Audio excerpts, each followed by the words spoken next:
തീപിടിച്ച ചരക്കുകപ്പലിൽ 650ഓളം കണ്ടെയ്നറുകൾ ഉണ്ട് എന്നാണ് പ്രാഥമിക വിവരം. ഇതിൽ 20ഓളം കണ്ടെയ്നറുകൾ കടലിലേക്ക് പതിച്ചു.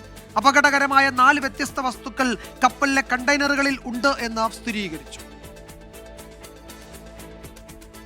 ചരക്ക് കപ്പലിലെ വസ്തുക്കൾ സമുദ്രസമ്പത്തിനെ ബാധിക്കുമോ എന്ന ആശങ്കയാണ് ഉയരുന്നത്.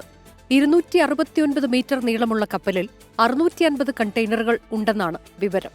ഇതിൽ 100ഓളം കണ്ടെയ്നറുകളിൽ അപകടകരമായ വസ്തുക്കളുണ്ടെന്നാണ് സൂചന.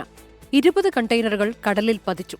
അപകടകരമായ 4 തരം വസ്തുക്കൾ കപ്പലിലുണ്ടെന്ന് അഴീക്കൽ പോർട്ട് ഓഫീസർ പറഞ്ഞു.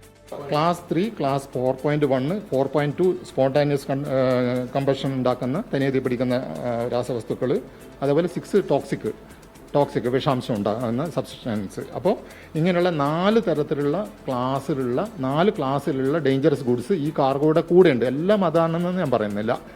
തുറമുഖാധികൃതർക്ക് കപ്പൽ കമ്പനി നൽകുന്ന പട്ടികയിലാണ് എന്തെല്ലാം ചരക്കാണുള്ളതെന്ന് വ്യക്തമാക്കുക. പാരിസ്ഥിതിക മത്സ്യബന്ധന പ്രശ്നങ്ങളാണ് സംസ്ഥാനത്തിന്റെ ആശങ്ക.